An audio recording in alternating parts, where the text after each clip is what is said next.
এই মুহূর্তের big breaking news, এটাই শেষ সুযোগ। মুখ্য সচিবের বিরুদ্ধে রুল জারি হতে পারে, হুঁশিয়ারি দিল কলকাতা হাইকোর্ট। নিয়োগ দুর্নীতি মামলায় ধৃত আধিকারিকদের বিরুদ্ধে বিচার প্রক্রিয়া শুরুর অনুমোদন সংক্রান্ত বিষয় মুখ্য সচিবকে চিঠি দিয়েছিল সিবিআই। রাজ্যের কি মতামত সেটা জানতে চেয়েছে কলকাতা হাইকোর্টের বিচারপতি জয়মাল্য বাগচির ডিভিশন বেঞ্চ, কিন্তু এতদিনেও সেই রিপোর্ট আসেনি। এবার মুখ্য সচিবের বিরুদ্ধে রুল জারি করা হতে পারে বলে চরম হুঁশিয়ারি দিয়ে দিল আদালত।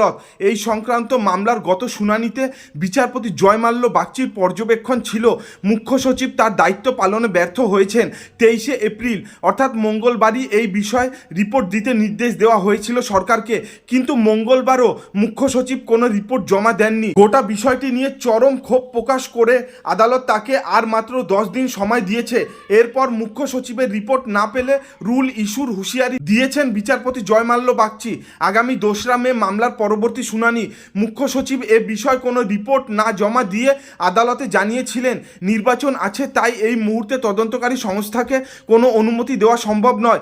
কলকাতা হাইকোর্টের পর্যবেক্ষণ, এত বড় দুর্নীতির অভিযোগের তদন্ত করতে বাধা পেতে হচ্ছে সিবিআইকে, সেটা মুখ্য সচিবের কারণে।